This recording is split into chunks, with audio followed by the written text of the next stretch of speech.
جو شب برات ہے دراصل اس کی کوئی حقیقت نہیں ہے اور یہ ٹوٹلی بدعت ہے۔ جس کے مزاج کے مطابق حدیث نہ ہونا وہ اس کو ضعیف کہہ دیتے ہیں۔ آپ کیا کہتے ہیں یہ حدیث جو آپ نے پیش میں کی یہ ہے کہتا ضعیف ہوں نہیں ہے؟ ضعیف کہہ دیتے ہیں۔ ضعیف اب میں ایک بات ہے جو راوی ہیں ان کی آپس میں ملاقات بھی ثابت نہیں ہے۔ ضعیف کا معیار کیا ہے کہ نہ نبی پاک نے اس کا اہتمام کیا، نہ صحابہ کے دور پہ جس طرح سے آج اہتمام ہو رہا ہے۔ کچھ ایک چند ضعیف روایات کو مد نظر رکھتے ہوئے اور اس کا سہارا لیتے ہوئے جو امت کو ہے آپ نے ایک چیز کے پیچھے لگایا ہے کہ جو رات کو تہوار منائے جاتے ہیں، جس طرح سے ہیپی نیو ایئر ہو گیا، کرسمس ہوگی، غیر مذہبی اور جو کفار ہیں ان کے تہوار رات کو شروع ہوتے ہیں۔ جو لوگ قبرستان جاتے ہیں، لوگ مل کے قبرستان جا رہے ہیں اور وہاں سے آپ باہر سے گزریں تو اگربتیاں ہی اگربتیاں چاہوں گا جو ابھی آپ نے حدیث شریف پیش کی ہے اسی کا ایک حساب مشکات شریف میں حدیث نمبر 1299 ہے اور ترمذی میں بھی ہے، ابن ماجہ میں بھی ہے۔ یہ اس حدیث کو امام بخاری نے بھی ضعیف قرار دیا ہے اور اس کو اپنے کتاب میں نہیں لیا۔ یہی کہا جاتا ہے کہ ضعیف حدیث کو لے کے آپ نے پورا ایک ایونٹ کریٹ کر دیا ہے۔ یہی تو میں سوال لے کے آیا ہوں۔ سیریاں کرائی جاتی ہیں، افطاریاں کرائی جاتی ہیں، چندے بٹورے جاتے ہیں، اس کے آپ کچھ جو صحیح حدیث آیات جو اس کو سپورٹیو ہیں اس کی مد میں ہمیں یہ بتائیں۔ بسم اللہ الرحمن الرحیم، اللہم صلی علی محمد وعلی آل محمد۔ تحقیق اور حقائق کا ایک اور دروازہ، ایک اور پلیٹ فارم۔ وہ لوگ جو اسلام کو حقائق کی نظر سے تحقیق کر کے پرکھنا چاہتے ہیں، دیکھنا چاہتے ہیں اور عمل کرنا چاہتے ہیں، ان لوگوں کے لیے لائے ہیں پروگرام علم اور عالم۔ آج کا جو ہمارا ٹاپک ہے وہ شب برات کے حوالے سے ہے اور اسی مسئلے میں ہم حاضر ہوئے ہیں مفتی صاحب کے پاس۔ بہت سارے سوالات ہیں آپ ناظرین کے جو ہم مفتی صاحب کی خدمت میں پیش کریں گے اور یقیناً یہ ہمیں تسلی بخش جواب دیں گے۔ انتہائی علمی اور ادبی شخصیت آپ کا تعارف ہے جناب مفتی عارف خان صاحب۔ السلام علیکم مفتی صاحب، کیسے ہیں آپ؟ جی وعلیکم السلام ورحمۃ اللہ، الحمدللہ۔ مفتی صاحب جیسا کہ آپ کو پتہ ہے کہ شب برات انتہائی قریب آ چکی ہے اور اس کے حوالے سے بہت سارے سوالات ہیں ناظرین کے ذہنوں میں۔ مختلف طرف سے یہ کہا جاتا ہے کہ جو شب برات ہے دراصل اس کی کوئی حقیقت نہیں ہے اور یہ ٹوٹلی بدعت ہے۔ تو اہل سنت کا اس پہ کیا موقف ہے اور آپ اس جو رات کا مناسبت ہے اس کو کس حوالے سے ثابت کرتے ہیں؟ اس کے بارے میں تھوڑا ہمارے ناظرین کو بتائیے گا۔ شب برات یہ برکت والی رات ہے جی، اور شب کا معنی ہے رات اور برات کا معنی ہے نجات۔ ٹھیک ہے۔ یعنی اس رات کو بیدار رہ کر اللہ تعالیٰ کی عبادت کرنے والوں کے لیے اللہ تعالیٰ نے بخشش کا، نجات کا سامان فراہم کیا ہے، اس لیے اس کو شب برات کہتے ہیں۔ یہ اس کا معنی ہے۔ حضرت یہ رات کب سے منائی جا رہی ہے؟ کیونکہ کہا جاتا ہے کہ نہ نبی پاک نے اس کا اہتمام کیا، نہ صحابہ کے دور پہ جس طرح سے آج اہتمام ہو رہا ہے، اس کے لیے چراغاں ہوتا ہے، اس کے حوالے سے صلاۃ و تسبیح کا انتظام ہوتا ہے، پھر پوری رات عبادت کی جاتی ہے، سحری کی جاتی ہے۔ تو کہا جاتا ہے کہ اس کے حوالے سے کچھ ایک چند ضعیف روایات کو مد نظر رکھتے ہوئے اور اس کا سہارا لیتے ہوئے جو امت کو ہے آپ نے ایک چیز کے پیچھے لگایا ہے۔ حالانکہ یہ سوال کیا جاتا ہے کہ جو رات کو تہوار منائے جاتے ہیں، جس طرح سے ہیپی نیو ایئر ہو گیا، کرسمس ہوگی، غیر مذہبی اور جو کفار ہیں ان کے تہوار رات کو شروع ہوتے ہیں، اسلام کا کوئی بھی تہوار رات کا نہیں ہے۔ یہ غلط کانسیپٹ ہے جو آپ نے یا کوئی بھی لوگ ویڈیو کے ذریعے، میں نے بہت سی ویڈیو دیکھی ہیں۔ جی بالکل، میں بھی اسی کے ذریعے آپ تک یہ بات وہ جو رات کا کانسیپٹ اسلام کے خلاف بتاتے ہیں وہ بالکل جاہلیت ہے۔ ٹھیک ہے۔ آپ میری بات کو انشاءاللہ ایکسیپٹ کریں گے اور ہمارے ویوز بھی انشاءاللہ ایکسیپٹ کریں گے۔ دیکھیں اسلام میں، ہمارے مذہب میں راتوں کی عبادت کا بہت بڑا کانسیپٹ ہے۔ ٹھیک ہے۔ اللہ تعالیٰ نے لیلۃ القدر یہ رات کو رکھی۔ ٹھیک ہے۔ اسی طرح شب عید یہ رات ہے۔ ٹھیک ہے۔ شب جمعہ ٹھیک ہے۔ یہ رات ہے اور یہ لیلۃ البرات، شب برات یہ رات ہے۔ ٹھیک ہے۔ سب سے پہلے ان لوگوں کا یہ اعتراض تو بالکل معدوم ہو گیا، باطل ہو گیا کہ اسلام میں رات کا کوئی کنسیپٹ نہیں ہے، اس کی فضیلت، اس کو مجھے بتائیں ہر ایک چیز کا اسلام نے منانے کا ایک مختلف طریقہ بتایا ہے. ٹھیک ہے. اب عید کا موقع ہے، عید کے موقع پر آپ اچھا کھانا بنائیں، اچھے لباس پہنیں، گھر میں رونق رکھیں اور آپ کیا ہے خوشی منائیں. اسی طرح رات ہے عبادت کے لیے، اس کے اللہ رب العزت نے اس کے پیارے نبی علیہ الصلوۃ والسلام نے اصول بتائے ہیں، ٹھیک ہے. تو یہ منائی جاتی ہے نا. ٹھیک ہے. اب یہ جو اجتماعی طور پہ عبادت ہوتی ہے اس حوالے سے پھر جیسے ہی مغرب کی نماز ہوتی ہے لوگ نماز پڑھتے ہیں اور انہیں باقاعدہ جو بھی امام صاحب ہوتے ہیں ان کی طرف سے تلقین ہوتی ہے کہ آپ جو ہے اپنے عزیز و اقارب کی قبروں پہ جائیں، قبرستان میں جائیں. یہ کہاں سے ثابت ہے وہاں جانا جتھوں کی صورت میں اور اگربتیاں لگانا؟ دیکھیں جی، یہ کانسیپٹ جو ہے نا خیر کا اور شر کا، جی. یہ ازل سے ہے، ٹھیک ہے. آج سے نہیں ہے. ٹھیک ہے.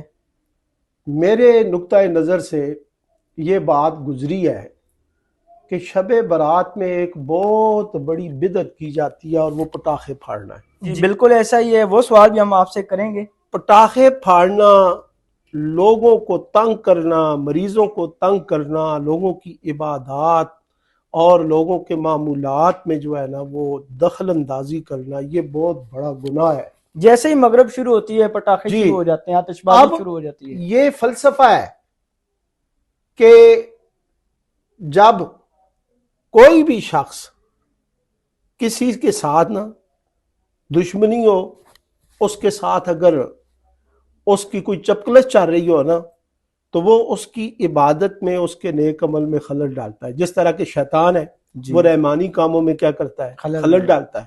ٹھیک ہے. اب اگر یہ تمام لوگ جو شب برات پر اعتراض کرتے ہیں، یہ لوگ اپنی مساجد میں اور لوگوں کی اصلاح اور تربیت کے لیے انہیں بتائیں کہ جی آپ عبادت کریں، تو یہ شب برات پہ پٹاخے سرے سے ختم ہو جائیں گے. یہ میرا چیلنج ہے. پٹاخوں کی بات تو ٹھیک ہے، وہ تو کسی فرقہ میں کسی مذہب میں مطلب ہے کہ اجازت نہیں. جو لوگ قبرستان جاتے ہیں، لوگ مل کے قبرستان جا رہے ہیں اور وہاں سے آپ باہر سے گزریں تو اگربتیاں ہی اگربتیاں، خوشبوئیں، یہ کہاں سے کنسیپٹ آپ نے دیکھیں لیا میرے ہے؟ اس کا پاس کیا اصل کیا ہے اس کی؟ یہ کتاب ہے سنن ابن ماجہ. ٹھیک ہے. جو یہ علامہ صاحب حوالے دیں گے انشاءاللہ ہم اسکرین پہ لگائیں گے، آپ ہماری اسکرین پہ دیکھ سکتے ہیں. اب یہ سنن ابن ماجہ کی حدیث ہے، باب ما جاء فی لیلۃ النصف من شعبان. ٹھیک ہے.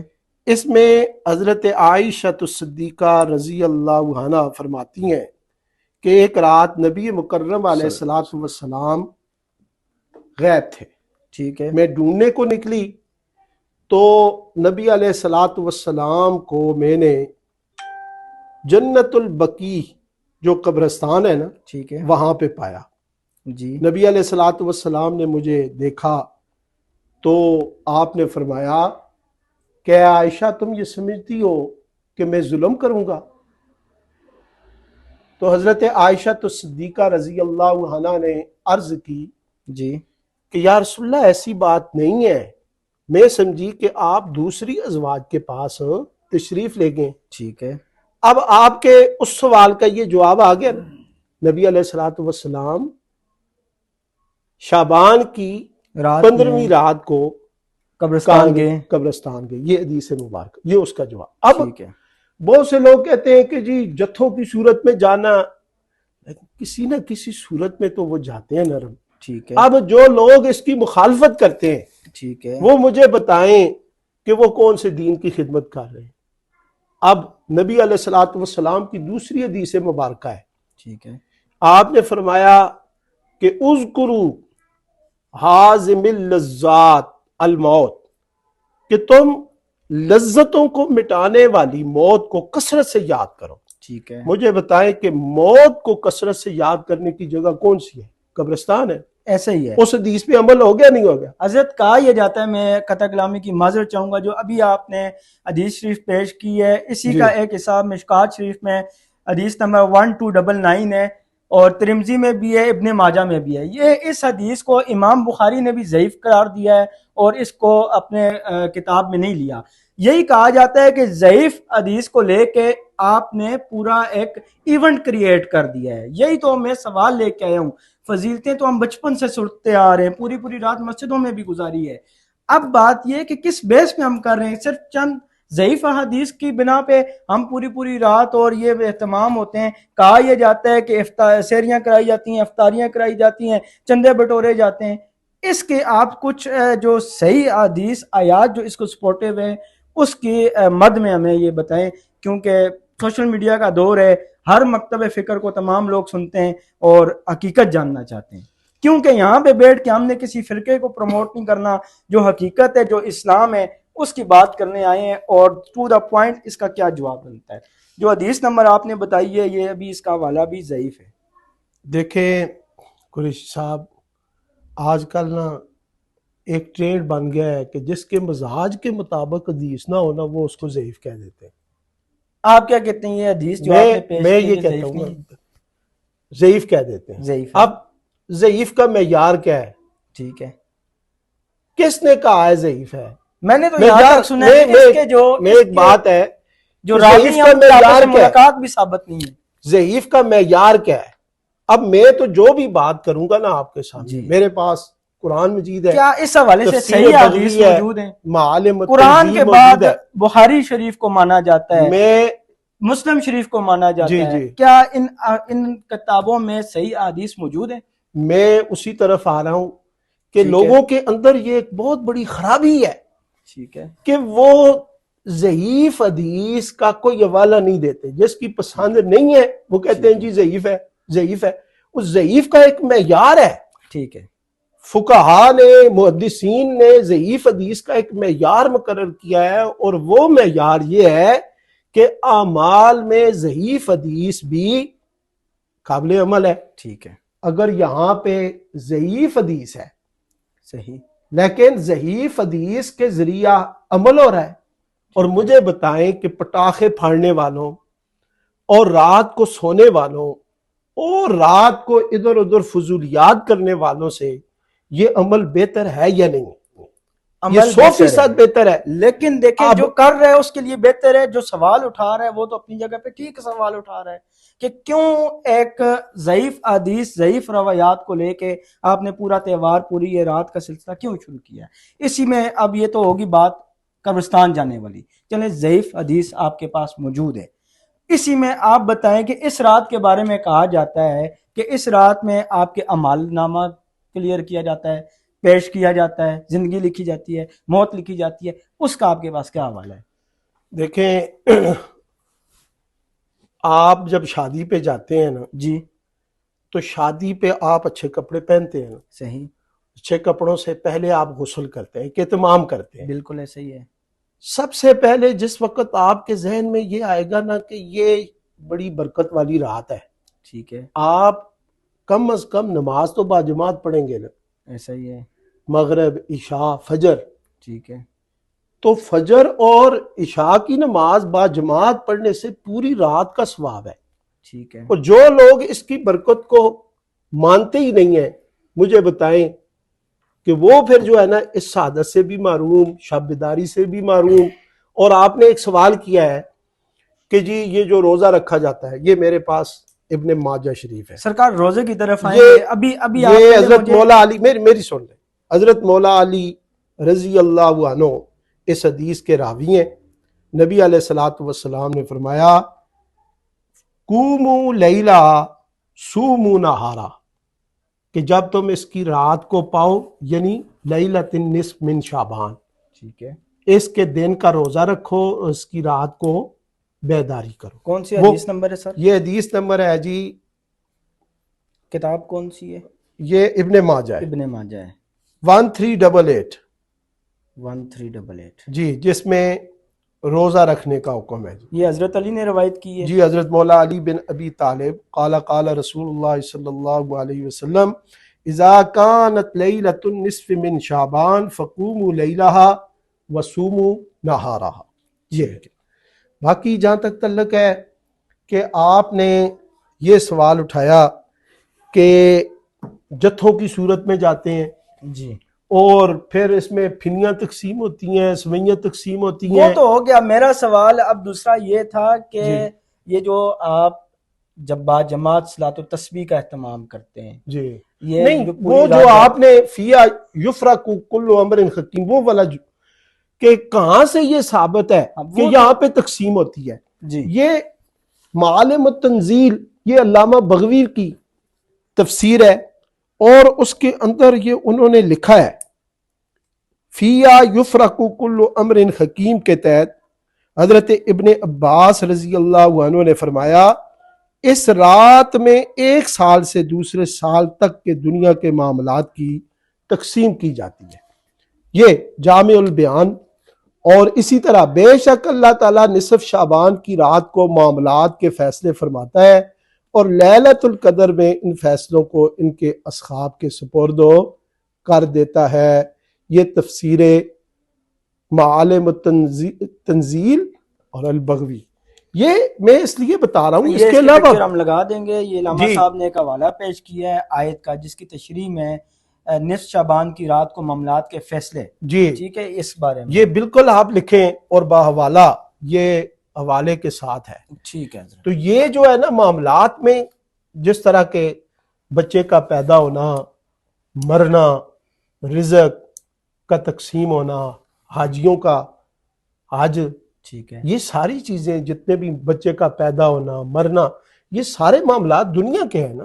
یہ حضرت نے قرآن پاک سے ثابت کی ہے، اور قرآن اور پاک سے آگے قرآن کوئی چیز ہے مجید نہیں ہے۔ سورۃ الدخان ٹھیک ہے 25واں پارہ ہے اور ٹھیک اس ہے کی ابتدائی آیات ہے ٹھیک ہے۔ فیہا یفرق کل امر حکیم۔ یہ انشاءاللہ ہم اس کے ساتھ اٹیچ بھی جی کر جی دیں گے، جی اور اس کے علاوہ جو حضرت سوال تھا صلاۃ التسبیح با جماعت پڑھنے کا، اس کے بارے میں آپ بتائیں کہ دیکھیں یہ کہاں سے ثابت ہے اور یہ کب سے ہو رہا ہے؟ یہ جو ہے کیا نا، یہ نبی کے دور میں، صحابہ کے دور میں تھا؟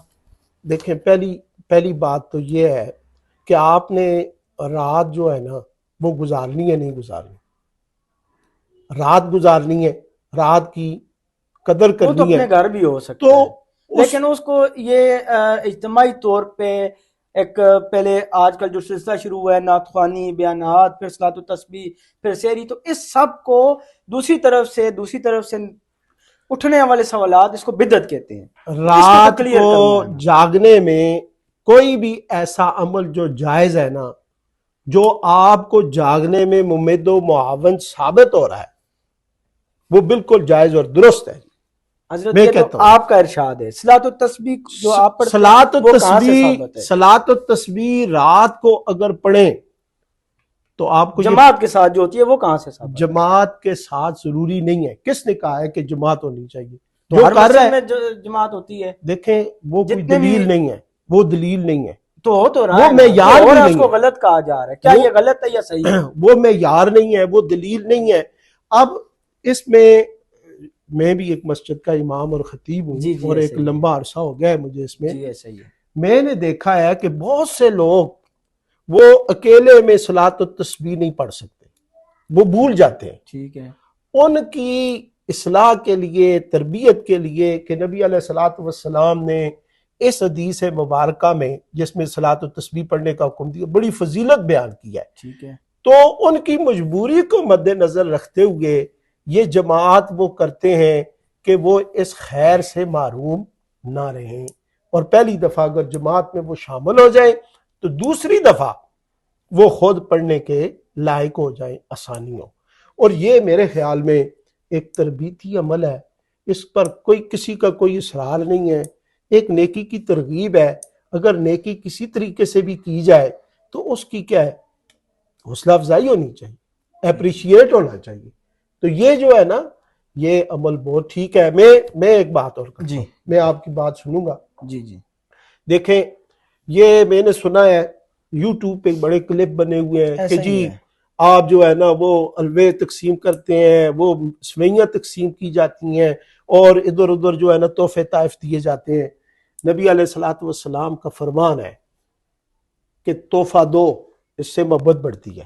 ٹھیک ہے، جب آپ اس رات کو کسی کے گھر میں تحفہ دیتے ہیں تو یہ آپ کا پریکٹیکل ہے کہ آپ اپنے دل سے اس کینے کو ختم کر دیتے ہیں۔ اور یہ حدیث مبارکہ میرے پاس ابن ماجہ شریف کی ہے، ان اللہ لَيَطْلَعُ فِي لَيْلَةِ النِّصْفِ مِنْ شَعْبَانَ فَيَغْفِرُ لِجَمِيعِ خَلْقِهِ إِلَّا لِمُشْرِكٍ أَوْ مُشَاخٍ، کہ اللہ تعالیٰ اس رات کو سب لوگوں کی بخشش فرما دیتا ہے مگر مشرک اور کینہ پرور کی بخشش نہیں کرتا۔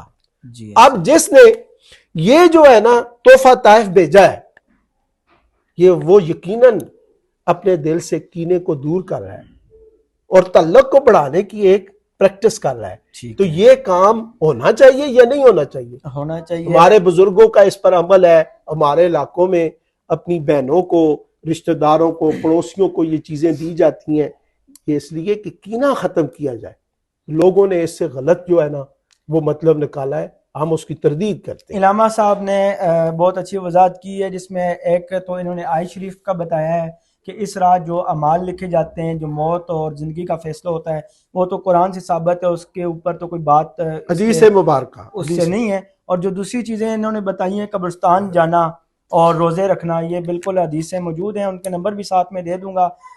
چاہے حدیث ضعیف ہے یا کچھ ہے، عمل تو غلط نہیں ہے، روزہ رکھنا غلط نہیں ہے، نماز پڑھنا غلط نہیں ہے، اور قبروں پہ جانا غلط نہیں ہے۔ طریقے کو آپ کسی بھی ایسا طریقہ جس طرح سے بہت ساری چیزیں کے اوپر سوال اٹھایا جاتا ہے اس کو پوائنٹ آؤٹ کیا جا سکتا ہے، لیکن جو چیز غیر شرعی نہیں ہے اس کے اوپر پھر اب علماء کرام بیٹھے ہوئے ہیں تو کوئی زیادہ بحث کی ضرورت نہیں ہے۔ اچھا علامہ صاحب، ایک اور چیز، اللہ تعالیٰ ہماری شارک سے زیادہ قریب ہے، یہ خدا کا فرمان بھی ہے اور مسلمان کا یقین بھی ہے، لیکن پھر کہا جانا کہ اس رات کو اللہ پہلے آسمان پہ آتا ہے، آپ کے قریب ہوتا ہے، یہ کہاں سے ثابت ہے؟ اللہ تو ہر جگہ موجود ہے، اللہ کے لیے آنا مختص کرنا کہ اللہ پہلے آسمان پہ آتا ہے، تو کیا وہ پہلے ادھر موجود نہیں تھا؟ اگر تھا تو پھر وہ اوپر نہیں ہے؟ یہ کیا سسٹم ہے؟ اس کو بھی تھوڑا سا کلیئر کریں اس بات کو، تاکہ کلیئر ہونی چاہیے کہ اس اللہ کے لیے میں آنا مخصوص کر دینا۔ دیکھیں، ہمارا یہ عقیدہ ہے وَنَحْنُ أَقْرَبُ إِلَيْهِ مِنْ حَبْلِ الْوَرِيدِ، کہ ہمارا رب ہماری شہرات سے زیادہ قریب ہے۔ جی بالکل۔ وَهُوَ مَعَكُمْ أَيْنَمَا كُنْتُمْ، جہاں بھی تم ہو وہ تمہارے ساتھ ہے۔ بے شک۔ اور نبی علیہ الصلوۃ والسلام کا فرمان ہے، جب بھی تو اپنے رب کی طرف متوجہ ہوگا اس کو اپنے سامنے پائے گا۔ ایسا ہی ہے۔ ہمارا رب ہر جگہ ہر وقت موجود ہے، ہمارے ساتھ موجود ہے، لیکن اللہ رب العزت، یہ ساری زمین اس کی ہے نا، ایسا ہی ہے۔ رات دن اس کے ہیں، لیکن اسی نے زمین میں بعض جگہوں کو بعض جگہوں پہ فضیلت دی، بعض راتوں پر بعض راتوں کو فضیلت دی، بعض دنوں پر بعض دنوں کو فضیلت دی۔ کیا وہ باقی دن اس کے نہیں ہیں؟ ٹھیک ہے۔ اب یہ شعبان کی 15ویں رات نبی علیہ الصلوۃ والسلام نے اس حدیث سے مبارکہ، یہ 1389 میں ابن ماجہ کی۔ جی، ان اللہ تعالی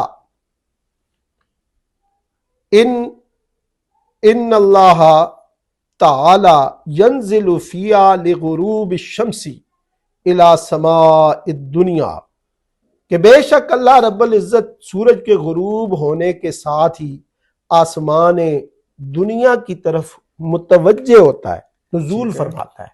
اس سے مراد یہ ہے کہ اس رات کی فضیلت ہے، اس رات کی عظمت ہے کہ اللہ تعالیٰ ان کی طرف متوجہ ہے، اس لیے لوگ لیکن بھی پہلے اس کی آسمان پہ آنا اس کو کلیئر کر دیں کہ کہا جاتا ہے کہ اللہ پہلے آسمان پہ آتا ہے، اتنا قریب ہوتا ہے، یعنی قرب، یہ ایک عرف عام میں بنا ہوا ہے نا۔ قریب قریب، ٹھیک ہے۔ پہلے آسمان کی طرف آنا، یہ قرب کا ایک استعارہ ہے کہ یعنی اللہ تعالیٰ وہ قریب آتا ہے، کہ اس کا فضل بڑھ جاتا ہے، اس کا فضل بڑھ جاتا ہے، اس کا کرم کرم بڑھ بڑھ جاتا ہے۔ آپ دیکھیں نا کہ مطلب آپ پہلے آسمان پہ آنا، یہ آپ مراد لے رہے ہیں کہ اس سے مراد یہ نہیں کہ اللہ کا فزیکل آنا ہے، بلکہ اس کا کرم بڑھ جانا ہے، کرم بڑھ اس جاتا کا فضل بڑھ ہے، جانا ہے۔ فضل بڑھ جاتا ہے۔ بہت اچھی بات ہے، کلیئر ہو گیا۔ اچھا حضرت، یہ جو روزوں کی بات ہو رہی تھی اس پہ میں نے یہ سنا ہے کہ نبی پاک نے آخری عشرے میں روزہ رکھنے سے منع فرمایا ہے کہ چونکہ پروٹوکول رمضان کا ختم ہو جاتا ہے، جو تسلسل سے رکھ رہا ہے پہلے شعبان سے آخری شعبان تک وہ تو ٹھیک ہے، لیکن جس نے پہلے 2 عشروں میں نہیں رکھے، آیا یہ بات ایسے ہی ہے؟ میں نے صحیح سنا ہے؟ دیکھیں، یہ نفلی روزہ ہے، یہ یاد رکھیں، ٹھیک ہے۔ شعبان کی 15ویں کا، اور نفلی روزے کے لیے فقہاء نے یہ بتایا ہے کہ ایک دن پہلے رکھ لیں یا ایک دن بعد کا 2 رکھ لیں. ٹھیک ہے. لیکن اگر کوئی شخص ایک 15ویں کا روزہ رکھتا ہے اور پہلے یا بعد میں نہیں رکھتا تب بھی اس کا وہ روزہ اہمیت فضیلت کا آخری عشرے میں ایک رمضان سے پہلے. ایک تو یہ ہے. دوسرا نسائی شریف کی احادیث ہے. ٹھیک ہے. نبی علیہ الصلوۃ والسلام شعبان میں روزہ رکھتے یہاں تک کہ شعبان کو رمضان سے ملا دیتے. ام المومنین امہات المومنین فرماتی ہیں کہ نبی علیہ الصلوۃ والسلام شعبان میں بالکل افطار فرماتے یہاں تک کہ ہمیں یہ گمان ہوتا کہ اب روزہ رکھیں گے. تو شعبان میں پھر روزہ رکھتے تو یوں محسوس ہوتا کہ اب آپ افطار نہیں فرمائیں گے. تو یہ بھی ثابت ہے کہ نبی علیہ الصلوۃ والسلام نے شعبان میں روزے بھی رکھے اور افطار بھی فرمائے. ٹھیک ہے. یہ ایک عمل میں نسائی شریف حدیث مبارکہ. ٹھیک ہے. اب جہاں تک تعلق ہے آخری عشرے کا جی یعنی آخری دن جی جو یوم شک کا روزہ ہے ٹھیک ہے. اس کے بارے میں یہ معیار ہے. یاد رکھیں کہ اس دن آپ روزہ نہ رکھیں اس سے منع کیا گیا. اچھا یہ جو یوم شک ہے اس یوم کے بارے شک میں. کا ٹھیک ہے. جو بس 30 شعبان ہوتی ہے تقریباً 29 بھی ہو سکتی 29 ہے یا 30 شعبان کا یہ روزہ منع یوم کیا ہے شک تاکہ کا وہ روزہ. شک میں ہو جاتا ہے. جی کہ کئی لوگ اس کو رمضان سے اٹیچ کر جی دیتے ہیں جی جی کہ اگر رمضان کا روزہ ہوا تو فرض ہے نہیں تو نفل ہے. جی ایسے ہی ہے. نہیں اس کا طریقہ کار یہ ہے جی کہ آپ نے نفلی روزے کی نیت کرنی ہے فرضی کی نہیں کرنی. ٹھیک ہے. جب شعبان ہے تو نفلی روزے کی. تو یوم شک کا روزہ جب تک آپ کی نیت درست نہیں ہے اس وقت تک آپ نہ رکھیں. جب آپ کی نیت صحیح ہے اور آپ یہ سمجھتے ہیں کہ آپ اس نیت کو برقرار رکھ سکیں گے اور لوگوں کو فتنے میں یا لوگوں کو آزمائش میں نہیں ڈالیں گے تو پھر تو آپ رکھ سکتے ہیں. بصورت دیگر یہ اسی طرح فتنے میں ڈالنے یہ شک میں ڈالنے کے لیے آپ روزہ رکھیں تو وہ منع درست فرمائے. نہیں ہے. ٹھیک ہے. جو علامہ صاحب سے ہمارے سوالات تھے اس پہ انہوں نے جواب دے دیا ہے. جو روزہ ہے وہ بھی حدیث سے شامل ثابت ہے. صلاۃ التسبیح بھی حضرت نے فرمایا ہے کہ اگر کوئی چاہے تو باجماعت پڑھے نہ چاہے تو اپنے گھر میں بھی آپ پڑھ سکتے ہیں. اور اس کے بعد آتش بازی تو کسی کھاتے میں جائز نہیں ہے کسی مسلک کسی فقہ میں بھی جائز نہیں ہے. اور قبرستان جانا بھی حدیث پاک سے ثابت ہو چکا ہے. اور اس دن کا روزہ رکھنا سحری کروانا یا افطاری کروانا وہ بھی ہمارے اسلام کا مذہب کا حصہ ہے. کیونکہ اگر کسی کو روزہ رکھوایا جائے یا افطاری کروائی جائے تو وہ ایک نیکی کا کام ہے. حضرت میں نے یہ سنا ہے کہ آپ نے کوئی کتاب لکھی ہے اس کے حوالے سے بھی ہمارے ناظرین کو بتا دیں. یہ میری کتاب ہے آسان خلاصۃ القرآن. یہ کتاب میری کم از کم 15 سال کی کاوش اور محنت کا نتیجہ ہے. ماشاءاللہ جی. اس میں یہ ویورز آپ دیکھ سکتے ہیں آسان خلاصۃ القرآن. اس کی میں ڈیٹیل بھی اس کے ساتھ انشاءاللہ ویڈیو میں لگا دوں گا. ماشاءاللہ جی. اس میں یہ کس حوالے سے آپ نے لکھی اس میں آپ دیکھیں گے کہ پورے قرآن مجید یعنی سورۃ الفاتحہ سے لے کر سورۃ الناس تک پورے قرآن مجید کے جتنے رکوع ہیں جی ان تمام رکوعات کا ایک نظم کے ساتھ ایک ربط کے ساتھ ترجمہ کیا گیا ہے. ماشاءاللہ. مارکیٹ میں آپ بہت خلاصۃ القرآن دیکھیں گے وہ پوری سورت جو ہے نا اس کا خلاصہ ہے اور انتہائی اختصار کے ساتھ ہے. اور بعض جگہوں پہ ربط نہیں ہے. ٹھیک ہے. بعض جگہوں پہ بندہ جو ہے نا وہ ترجمہ پڑھتا ہے بڑا دلکش ہے لیکن جب وہ قرآن مجید الفاظ کی طرف جاتا ہے نا تو اسے الفاظ نہیں ملتے. ٹھیک ہے.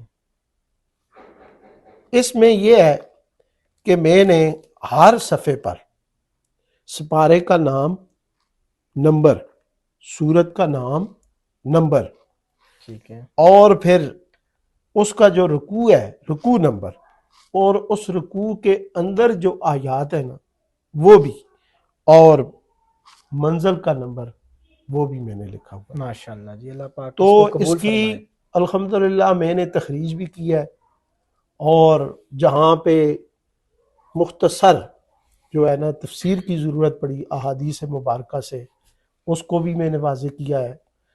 تقریباً سیاہ ستہ کی تمام احادیث کی کتابوں سے حوالے ہیں. اسی طرح جہاں پہ مسلک اور جہاں پہ مطلب ہے کہ فقہ کی ضرورت پڑی ہے، فتاوی عالمگیری اور شامی سے بھی رہنمائی لی گئی ہے، اور اسی طرح عزت، حرمت، ناموس رسالت، وہاں پہ جو ضروری جو ہے نا بنی ہے، ضرورت ہوئی ہے، تو وہ بھی الحمدللہ مختصرہ ہم نے تفسیر اور تشریح کی ہے۔ تو اس کے آخر میں یہ خلاصۃ التجوید بھی ہے کہ قرآن مجید جو ہے وہ صرف سمجھنا ہی کافی نہیں ہے، یا صرف پڑھنا ہی کافی نہیں ہے، اس کو تجوید کے اصولوں کے مطابق پڑھا جائے، رعایت کرا کے پڑھا جائے، اور پھر اس کو سمجھا جائے۔ بے شک، یہ بے قرآن مجید کا حق ہے جو ادا کرنا چاہیے۔ تو اللہ تعالیٰ میری اس سعی کو قبول شک۔ فرمائے۔ آمین ثم آمین۔ یہ آپ کے ایک شاگرد ہی ہیں، آتے ہوئے مجھے پتہ چلا اور انہوں نے کہا استاد جی سے لازمی پوچھنا ہے، تو میں چاہ رہا تھا کہ پھر ہمارے ویورز بھی دیکھ لیں۔ اللہ پاک آپ کی اس کاوش کو اپنی بارگاہ میں قبول و منظور فرمائے جی۔ آمین۔ علامہ صاحب نے گفتگو فرمائی ہے، فیصلہ ہم نہیں کرتے، فیصلہ ہوتا ہے ہماری عوام کے حق میں، اور جو دیکھنے والے ہیں وہ کمنٹ کر کے بتائیں گے، اور یقیناً تقریباً چیزیں کلیئر ہو چکی ہیں، اور جب جب کوئی بھی مسئلہ ہوگا ہم علماء کرام کے پاس آئیں گے اور ان سے حقائق کا لنگر لے کے آپ لوگوں میں تقسیم کریں گے۔ انشاءاللہ مزید ایک انفارمیٹو پروگرام کے ساتھ حاضر ہوں گے، تب تک کے لیے اللہ حافظ۔